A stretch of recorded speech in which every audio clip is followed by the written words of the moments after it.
পাতার ফাঁকে ফাঁকে উঁকি দিচ্ছে আমের মুকুল। মৌ গন্ধে ছেয়ে গেছে চাঁপাইনবাবগঞ্জের আমের বাগানগুলো। চলতি মৌসুমে 2 সপ্তাহ আগেই গাছে এসেছে আমের মুকুল।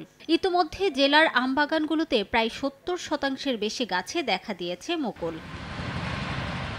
বাগান মালিকরা জানান, শীতের তীব্রতা ও কুয়াশা কম থাকায় গাছে এবার আগাম মুকুল এসেছে।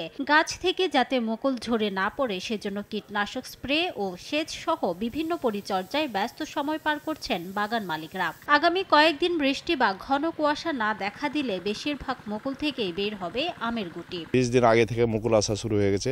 এ পর্যন্ত আমাদের আম চাষি অনেকেরই প্রায় 60% মুকুল চলে আসছে। জমিতে যেগুলোতে ফুল এসে গেছে সেগুলোতে আমরা সেচ প্রদান করছি। তো এখন আমরা বর্তমানে পরিচর্যায় ব্যস্ত আছি। ফলন এখনই কিছু বোঝা যাবে না, তবে মুকুল দেখে মনে হচ্ছে যে ফলন হতে পারে। আবহাওয়া অনুকূলে থাকলে এবছর বাম্পার ফলনের আশা কৃষি বিভাগের। বেশি ফলনের বছরে কৃষকরা যাতে ক্ষতিগ্রস্ত না হয় তাই আম প্রক্রিয়াকরণের উদ্যোগের কথা জানায় সংশ্লিষ্টরা। অর্ধেক পাউডারে দ্বিগুণ উজ্জ্বলতা।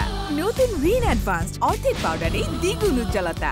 সামনের যে সমস্যাগুলি আসতে পারে সে বিষয়ে কৃষকদেরকে এখন একটু সতর্ক হতে হবে, যেহেতু এখন গাছের গোড়াতে সেচটা দিতে হবে। সেচটা খুব জরুরি হয়ে পড়েছে, কারণ সেচ দিলে মুকুলটা খুব সুন্দরভাবে বের হবে এবং মুকুল ঝরে পড়বে না। মাঠ পর্যায়ে যে কার্যক্রমগুলো ব্যবস্থাপনাগুলো করলে সেই মুকুলটাকে আমরা একদম সঠিক পর্যায়ে অর্থাৎ আমরা ভোক্তার হাতে তুলে দিতে পারি আম হিসাবে।